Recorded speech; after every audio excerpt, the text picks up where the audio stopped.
people, like, there's a team that look after my songs, so I send my songs to them and then they send them on to other people. But so like there's a UK girl group called Little Mix. Yeah, and I love them. Oh really? So much. Oh, sick! I love that. They're really cool, and that was like my first proper song with someone else. Yeah. And from then, there's a bit more like your songs are a bit more in demand, and then you can send them to more people and stuff. And the Kygo thing was, again, just like super lucky. I got a phone call like, Kygo wants to use your song, and I was like, you're joking? I didn't believe it, but so I'm very lucky. It's good fun. It's good fun. Hi, this is Lauren Engel of Sidewalk Talk. Today I'm here with Blessed. Hey, how you doing? Really good. Good. So where in the UK are you exactly from? Oh, so I'm from London, in a little town called Watford, which is northwest London, and it's famous for Elton John and the Harry Potter Universal Studios tour experience, which is my favourite place on planet Earth. Yeah. So. And actually come from a musical family, right? Your like granddad plays guitar. Yeah. That's the reason I started. He just kind of taught me guitar, and I just wanted to be a bit like him. So, and then it kind of started from there. Yeah. Did he do it just as a hobby, or was he like a full-time musician? He played in a band. In like a jazz kind of band thing, but obviously that was a long time ago. Yeah. But he just plays like on the off day now, you know, to all the like kids and stuff, which is lovely. Yeah. What do your parents do? My parents, well, my mum works at the school that I used to go to, and my dad works as like, it's something to do with tech, one of those jobs. I'm like, I don't know what's going on, but yeah, he's cool. He's doing it. And at a young age, they wanted you to pick up an instrument, right? Like violin. Yeah. Clarinet. So, I did violin and I got bored, and I did clarinet and I got bored, and then luckily, because my granddad, I was like, I'll play guitar, and it just kind of stuck, you know. That was the instrument that I think was meant for me. So that was a lot of fun. How would you describe your personality back then, growing up? That's a tough one. I guess I like to be super honest. Through life, you know, and especially writing songs, you just have to like tell everyone how you feel all the time and stuff. But and fun. I'm so bad at describing myself. I'm like, ugh. Did you always knew that from the onset music would be your career? What's weird with me, right, is that I didn't actually think I was going to do music, because when you see the music from the outside, it just looks like this big wall that you're never going to get over. So I never even tried. I was like, I wrote a couple of songs, but just as a hobby, and I went to art school. I do like illustration, basically. Oh, wow. So I got very lucky, and I had this like opportunity in music, and that's when I was like, okay, I'm going to take this leap, and hopefully it works. So when did you meet? Is his name Naughty Boy? Naughty Boy, yeah. I met him when I left school, and he's from Watford as well, in the same town. And he's a big UK producer. He heard a couple of my songs and was like, come down to the studio, we'll see what happens. You send it to him, or? And well, my friend, it's like a friend of a friend situation. Yeah. And that's what I mean by I just got like super lucky, because it was like I just managed to get my foot in the door. And then like just super lucky, and then went from there, really. Got in the studio and just was writing songs every single day and every night until I got a good one, you know. Were you doing any like small performances growing up? Not really. I did like the school shows, you know. There's always like a school kind of talent show. I did that. In fact, like the last year of school, I auditioned for the talent show, but I didn't get in because I wasn't good enough. Oh my god, So, they have bad taste. And so you kind of thought you were gonna be like an illustrator full time? Yeah, fully. I love Pixar. Yeah. Pixar films are like the thing for me. Like if there's any new Pixar films, I'm straight to the cinema. My favorite. Oh, that's so hard. I know, right? You know what? Toy Story 3. I didn't think it was going to be good, and then it absolutely blew my mind. Yeah. And so I think, and it kind of like the way it ended and everything. No spoilers. The way it ended was just like so emotional, and like I was like, oh. Yeah. But I love that. I love Up, and I love Ratatouille, Wall-E, Toy Story, obviously the first one. Yeah. All of them. But it was my dream to work for Pixar. Yeah. So now it's just my dream to get a song in a film. Yeah, that would be really cool. That would be sweet. Do you combine like your art into, like, do you do your own art? Yeah, so I kind of, when I can, because I don't have a lot of time for it, but when I can, I do little drawings, and I basically put demos up on YouTube once a week. So for each of those, I do like a little drawing. So if you go on the YouTube, you can see them all there. Oh, so cool. And how did you start writing for all these artists like Kygo? What was the initial step? Yeah, well, I think because I try and write as much as possible, I have all these songs that won't necessarily get used. So what you can do is you send them to like other people's teams and just like test the water and see what people like. But with that one, So you already had a team for that who were helping you with? yeah. So I'm published, which basically means that people, like, there's a team that look after my songs. So I send my songs to them and then they send them on to other people. But so like there's a UK girl group called Little Mix. Yeah, and I love wrote a them. song. Oh really? So much. Oh sick, I love that. They're really cool, and that was like my first proper song with someone else. Yeah. But which song was it? I did Touch. Oh my god! Which is great. That's my favorite! Stop! Oh no way! It's like on all my playlists, yeah. So that was like the first moment where a song of mine kind of got to radio. Yeah. And my mum was like, oh my god, you actually got a job. Like, well done. Yeah. So she was super proud, and that was a good moment for me. And from then, there's a bit more like, your songs are a bit more in demand, and then you can send them to more people and stuff. And the Kygo thing was, again, just like super lucky. I got a phone call like, Kygo wants to use your song. And I was like, you're joking. I didn't believe it. But so I'm very lucky. It's good fun. It's good fun. So how long was it after this? Like after you finish uni or for like illustration? That was, so I was writing songs for about 3 years, 4 years before I got like my first proper. Were you working other jobs? I was in a band for a bit, you know. So that kind of took up all my time. What's the name? That was called Chasing Grace. And I did that for a bit, and it was amazing, and I got my first kind of experience of gigging and everything like that, and being an artist. But it just, like, in the end, it just wasn't really for me. So I kind of like stopped doing that and then focused on writing songs for other people, and that's when the Little Mix thing happened. Yeah. Did so you? It's been crazy. Did you realize from the onset that you wanted to be a artist yourself? I think not necessarily. I am like the least artist of all time.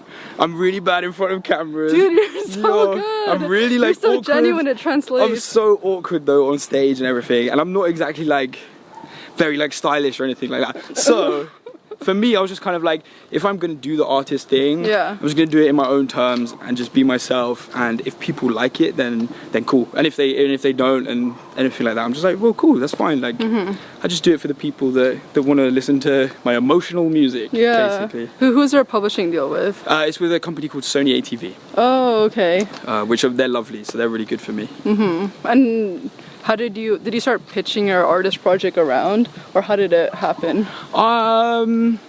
That happened through just playing gigs, you know, because when I basically had a few songs I didn't want to give away to people. And so me and my manager were kind of like, you know what, maybe we should start doing a couple of gigs just to test the water, see if the response is good or not.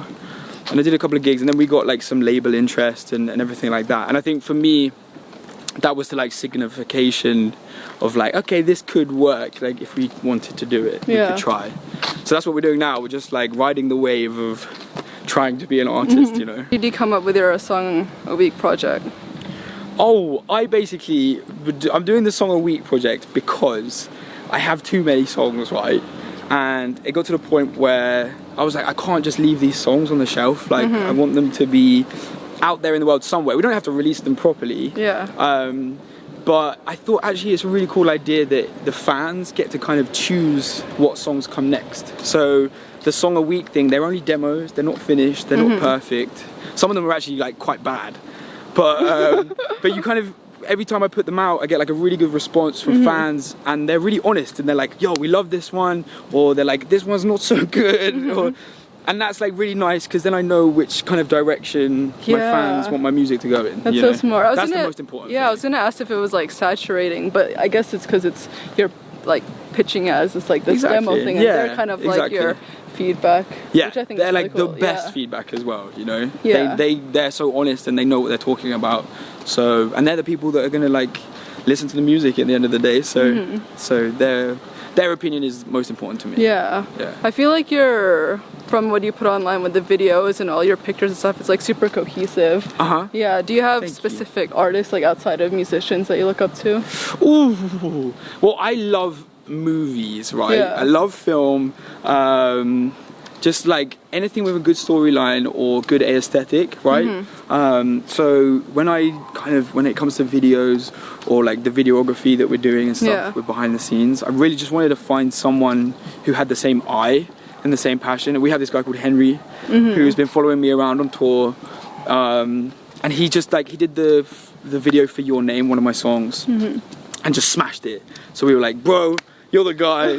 Like, we love him. He's super English like me. Like, he's just proper cool, and easy to get along with. So I think there's that kind of like music, film, dance and art, everything like that, I think should always be collaborating, you know? So anyone that just wants to get involved, I'm always just like, yeah, let's do it, cool. It's nice. What's your inspiration behind First and Foremost?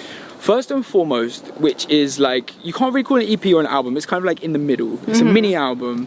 I basically had a really good 2018. I released as much music as possible, but I just felt like it was unfinished and I wanted to kind of wrap it up with a ribbon to give it away. So we were just like, let's just put a few extra songs on, and they're all songs about like kind of trying to find love and trying to do music at the same time and how you balance it.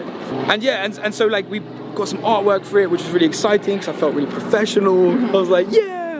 And then we put it out, and the response has been insane. Like, I couldn't expect this, so it's crazy. Are you still songwriting for other artists? Yep, still doing that. I try and do like 50-50 writing for myself and writing for other people. I just had a song with James Arthur that came out. Oh, nice. And like Why Don't We and the Vamp. So I'm just trying to like keep things, because like it's nice to have a storyline like that where, you know, I can play a gig, and so I'm playing a gig tonight and I'm going to play Remind Me to Forget. So it's like the original version basically. And it's really, I think it's interesting for a crowd to kind of hear an original version of a song, you know? I just hope that people know it, because otherwise I'm like, oh, it's so embarrassing. How do you say you've grown as a person compared to when you were younger? I think that, so I have a really good group of friends around me. I'm very lucky, and I've had them from school, and we all do music together.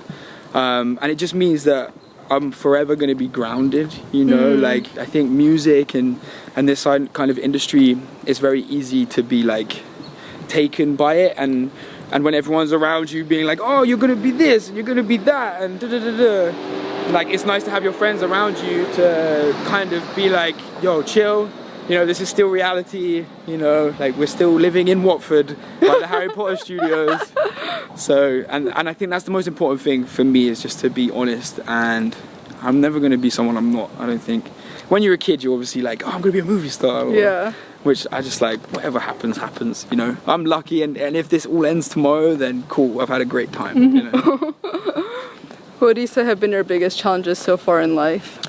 My biggest challenges in life was probably walking up that hill that we just walked up. Oh my god, it was pretty steep. No, my biggest challenge in life was probably making the decision of stopping the band from before, because we had like a really kind of, we were set up to like do like quite well, but because I wasn't enjoying it personally, I had to kind of have this conversation with myself of what matters most.